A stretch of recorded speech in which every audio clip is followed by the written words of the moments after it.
first one is a channel program, the second one is the project that I'm currently doing with 4th-year students. I don't know how much of the structure of channel panels will actually explain. Are you familiar with it? No. Okay. Yeah, not all. So this was in collaboration with Maya Health, and they recruit and train this group of very driven women that are called health navigators, and their role is to provide counseling to patients in their communities. So patients with different health conditions, as diabetes, BP, OSD, and others. So the nature of this project was to improve the quality of the counseling sessions using creative tools. I think it's not only design thinking, but there is much more that we used here in terms of the creative process. Things like storytelling, ideation, video ideation, scenarios, dramatizations. Actually, when I was choosing the pictures to show you, I put a lot of pictures on the board of the actual community of the center where the project was taking place, because it's the words of the community and it's quite insightful. So we'll read through a couple of words. So we started kind of find who they are, and I think when we speak about sustainability, it's important to understand that we were kind of intervening in one specific chunk of the larger system that the NGO has created, which has these health navigators that approach the client, etc. But it's interesting to see that we were actually working with them, not only to see how to make a process more efficient, but also to understand them as people. And as briefly was mentioned, that they have different roles in their families. So how that is actually part of the larger story about health counseling.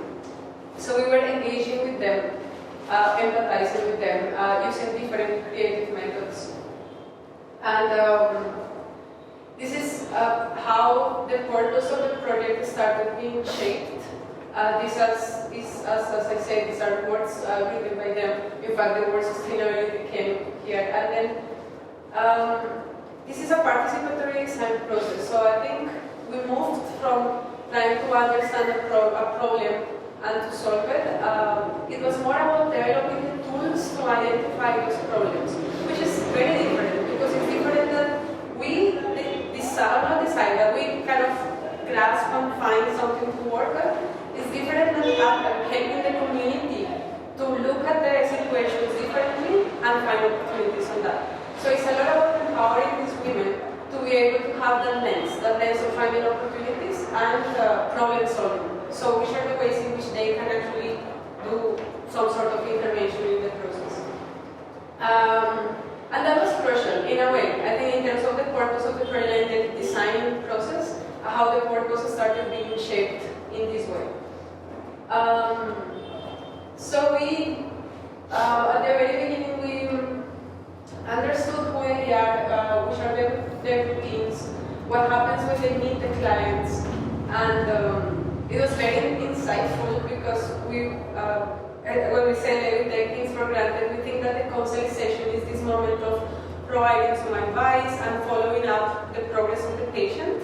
But when we actually started going deeper and diving a lot of the stories of what actually happens there, we realized that the health management of each individual patient goes beyond taking a medicine or following an advice from the doctor or from the health navigator. It goes beyond that, and it's about how people are kind of perceiving their own progress with the health condition that they have.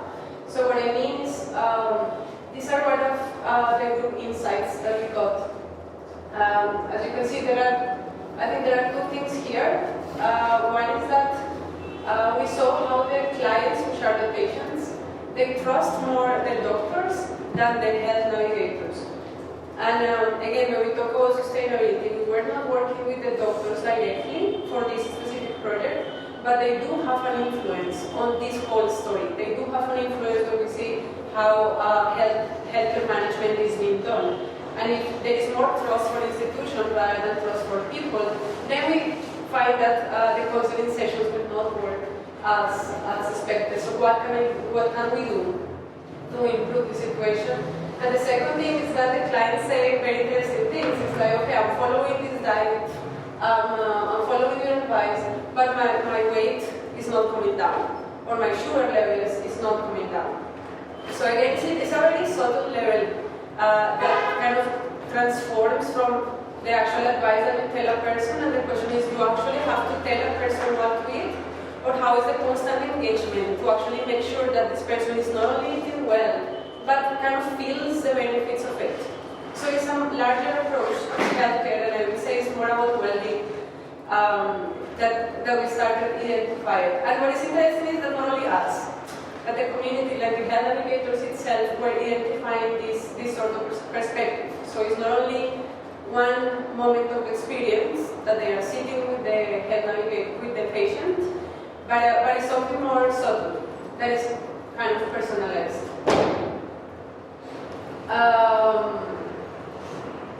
So we started ideation sessions with the health navigators, coming up with ideas of what could be done for those specific moments. I'm using your computer. I have to sign out from Singapore. We're joking, you carry on. No problem. And then, so we started coming up with ideas, and what was interesting, it was quite situated. So ideas for specific, I would say narratives, not problems, but like the narratives that the patients have, and how can we make those narratives better for the long term. So I would like to share just one of the things that kind of inspired us for one of the interventions. This is a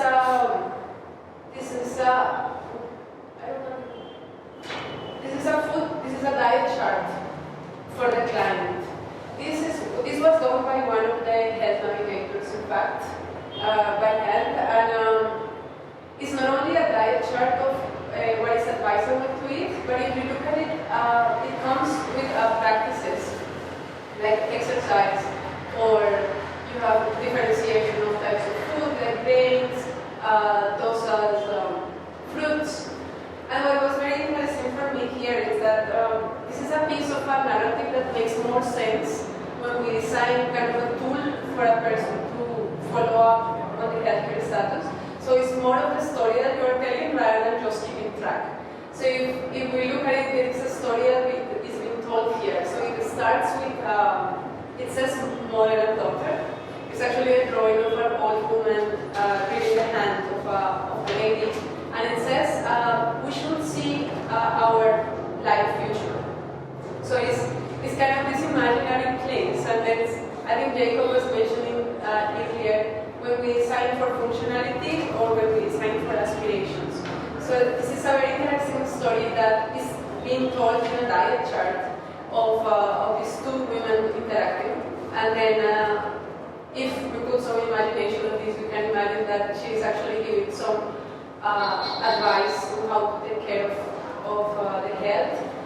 And how it finishes is quite insightful as well, and I think that's when we talk about measuring impact and scalability, we realize that health is not a field by itself, but it's actually a larger, like a complicated kind of complex dynamics that end in things like this, in having happy families and happy communities. So it's something that transcends much more than just taking care of a specific health situation. So this was quite insightful, and from there we took it to understand how can we design this for a larger number of patients. And we had some other students coming up with some ideas on the digital, etc. So, okay, just a close-up of this too. This is the first case, but pretty much that was the approach. And I think what was interesting is the systems approach to the healthcare program. And I think for the NGO was quite insightful also to understand that there is like a large complex of things happening apart from the counseling session. Because the counseling session and spaces not only for advice and follow-up, but ended up being spaces for socialization, where the family gets involved, where the kids have a role to play, where the kids of the health navigator have a role to play. So that was interesting to see how all it was interconnected, and then a couple of design solutions came up for it. You have questions about this one, and then I move to the next one? Oh, I just go. Yeah, go ahead. I just have a question. Oh, cool. So this is the first case that I wanted to share, and the second case is this project called Livelihoods. This is in collaboration with ID for Change, which is also an NGO. ID for Change looks at information rights. What is the information economies right now? From a standpoint of gender equality and privacy of our data, one of the things that we are talking about. So this project takes place in 4 villages in Mysore district. We are working with 4 communities of Dalit adolescent girls. And this project falls into a larger scheme of education for empowerment program. So what like the NGO, the objective of them is to create learning sessions for the girls to understand what is empowerment and how can they question their realities. I see it like that. So it's very interesting how this word empowerment is kind of a very academic thing and extremely abstract in a way. And it was quite insightful when we went for the first time to the villages. And you started speaking about gender and empowerment and future. And the girls are extremely comfortable using those words. They manage because they know that these NGOs have been working with that, and they know that we want to talk about it. And they are like, I know, like I'm going through a gender inequality, I know that my daughter has more breakfast than me. And we are like, okay, wow, that was interesting.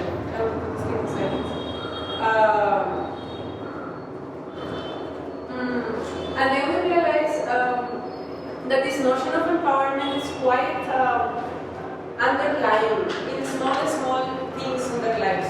But there are small moments of empowerment.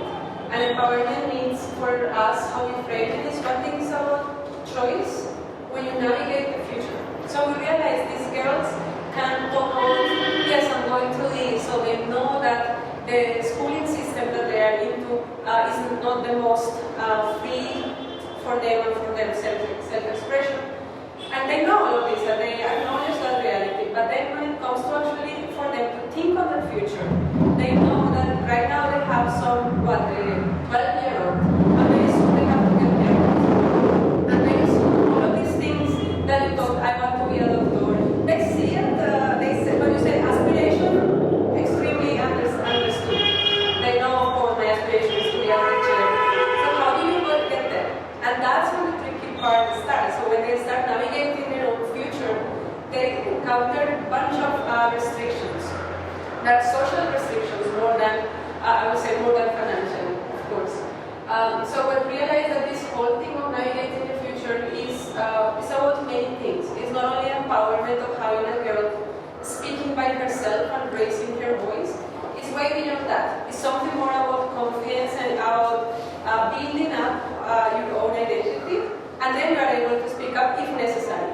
But speak up, again, is not necessarily in a public space, but speak up is able to say no if you want to some circumstance. So, again, we have this, I would say, this systemic perspective to look at empowerment, kind of changing that word and making it much more tangible in a way. And we look at different issues. Great health is, of course, part of it, but it moves into also emotional well-being, education, safety, sanitation in the villages, very similar to what Jacob was describing, happens also there. And we are working in different areas. For instance, in health, we are working in the topic of menstruation, especially when the girls go through their first menstruation, they cannot go out, they have to cover their faces, and for them it's not very clear. So why do I have to do this? So what is interesting here is to make this decision of how much do we have to explain about menstruation, or how much do we have to explain the social constraints. So it's about knowing your own body first before knowing about menstruation. We are talking about leadership, creative expression, and just this is one of the most interesting or the most controversial things that has been happening. Is about the enjoyment of the public space. So this picture was in one of the villages in Bengaluru. This specific child shop is where the boys go every day. They spend, after school, they spend time there. And it's a male-dominated space, so the girls basically do not approach this space because they feel very uncomfortable. And these boys clearly are making this situation like that, and this never happens. It's the fact that the girl is so close to the boys never happened. Of course, all of us were there and we were doing some workshops and it happened. And for us the question is, okay, so how can we enable an environment where these things can happen even if we are not there? Not necessarily having the boys and the girls in the same space, but what is the dialogue that we have to create around this situation? So how can we talk about enjoyment of the public space? Why it matters, and why it matters that the girls have been restricted to it. So it's a lot about questioning reality rather than looking for solutions, I would say, for both for us and for the girls as well. I would say that the underlying intention as well for the NGO and for us is looking at how digital technologies can play a role in facilitating these dialogues, especially when technology is approaching this context. On one hand, we are talking about in terms of access. So there are a lot of barriers that are not allowing these communities to access a device. But more importantly is that once they have access to a device, there are norms that are restricting them to make meaningful use of technology, especially in the age where data is becoming this economic resource, where they share their own data. There is no any kind of rationale for them to start using this technology, and they can easily misuse it. So how can we create an environment? And what is interesting is that we are not developing any app of some sort, but we are creating environments where when you use a digital camera, it's for a purpose, and you start relating to a device differently than just and meaningfully, I would say. We also have a discussion here about digital rights, and especially in their houses, the one that owns the smartphone, there is usually one smartphone per house, is the father for business purposes. So just to get to know what's the price of the meat, the child, or things like that, things that also other NGOs are implementing. Or the boys in the house use it for playing games. So for the girl, it's like, okay, this is for businesses or games. I don't like either of those, so why I'm going to use technology. So from many sides, there is a need for creating environments where they start realizing what it means to have access to the digital. And just to close, just wanted to share a couple of examples of things that we are doing. And when we talk about digital technology, it's not, again, it can be many things. In this case, for instance, we are looking at TV shows, Nagini, which is like this woman, snake. Who's a snake? Snake. Yeah. We have a show. Spare time in classes. And so stop understanding digital technology as this futuristic thing, like the fact that we are receiving a lot of content through a screen is also problematizing our role with devices and making it it's a very human interaction. So this specific project is looking at questioning the messages and questioning the way we relate to the TV. The girls relate to the TV that they spend quite a lot of time watching the TV. There is another project looking at Catalina, astronomy. the point that you made, can you just, I didn't understand, what is the restrictions of digital technology that they feel through the television? You said that there are some challenges there for them? For this example? Yeah. So in this specific example, one of the students is looking at how the girls relate to the TV. Okay. In the first place, to the physical TV as such, and on a second level, the content that they are receiving from it. What I'm saying is not that different from how we use internet. We tend to consume a lot of content and information, but we barely contribute to it. You look at Wikipedia, for instance, is consulted by hundreds of people, like millions of people, but it's very few people in comparison, of course, the ones that actually contribute. And who are we in this network economy that we are not contributing? So even if you directly cannot make the content of Nagini, you can create spaces for aspirations where you just play out with this content and you challenge the role of who has the power of creating this content. Is the director of the show, or me in my own reality, I can also create a show, even playing out with the elements of it. That's kind of the game that we are created. So it's actually it's a game and includes enactment, includes a podcast. It's quite the range of creative tools is quite big in this project. There is another student looking at astronomy, and something that we realize here is that even before you deliver content about astronomy, for example, it's important to understand how the girls see the world, how they understand where we are. And from there itself, you can create a lot of pedagogy for them to also recognize themselves. And then start understanding from a more kind of delivery content perspective. So that's another of the projects. This one, and there's a lot about how they see, how to call it, how they understand the actual, because we have seen this enormous progress of the girls when they speak aspirations, how at the beginning they were giving us answers like teacher, as I told you at the beginning, teachers, I want to be one of them wanted to be an astronomer, astronaut.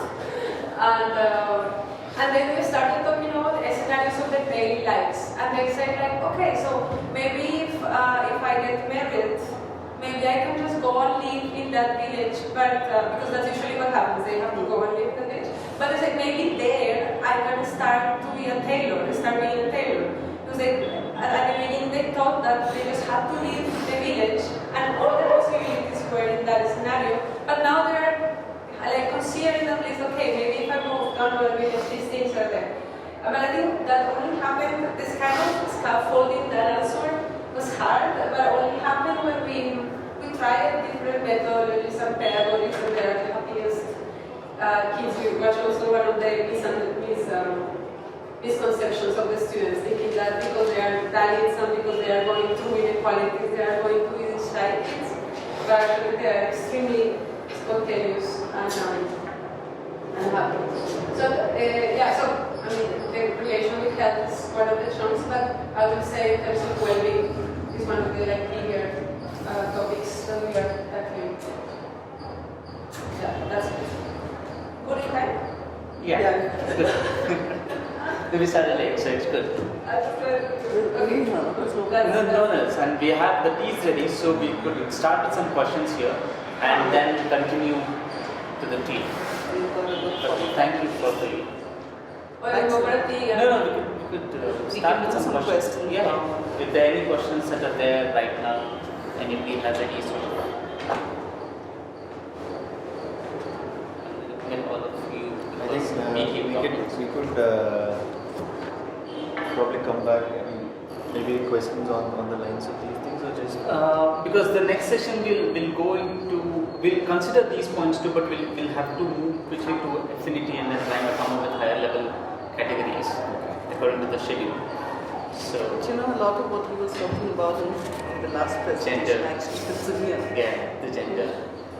no, I'm not talking about gender. That's the No, thing. of the femininity. Yeah, the When idea you're of saying femininity, but this thing of what we categorize as masculine and feminine is actually it's across the board social conditioning that makes us box things in particular ways.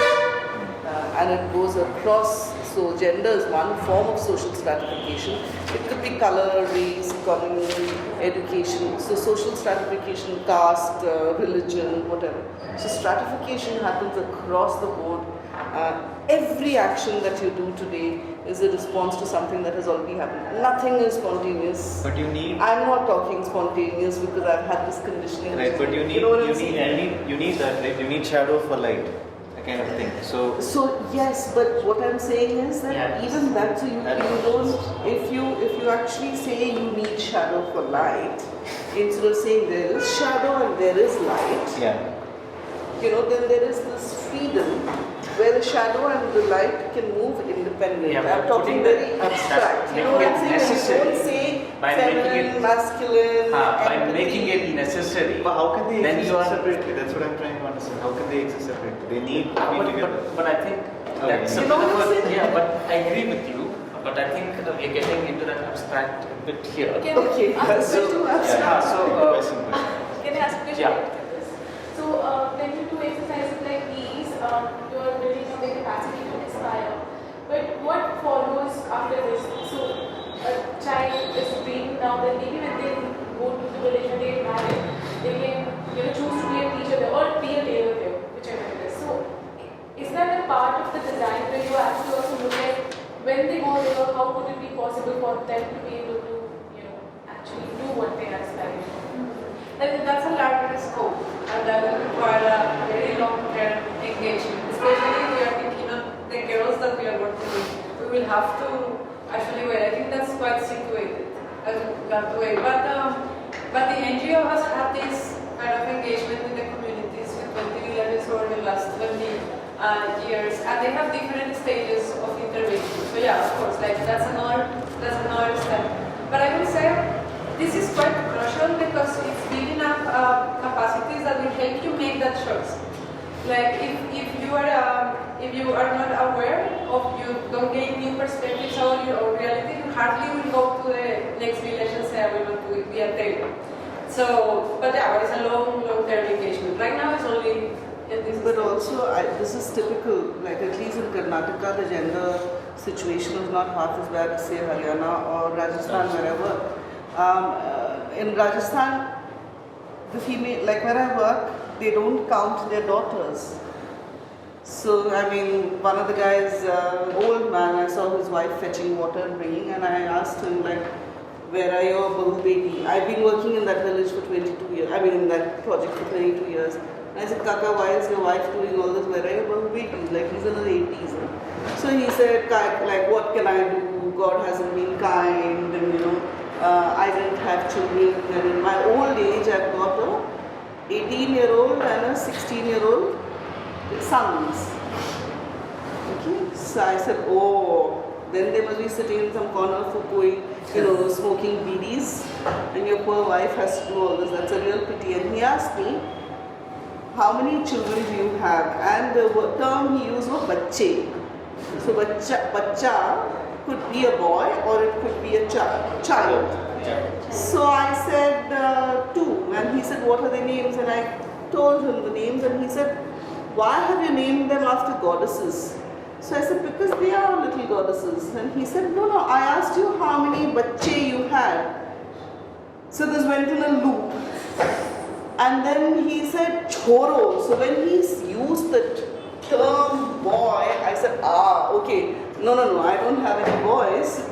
So he said, oh my God, you're worse fated than I am. You've got 2 daughters.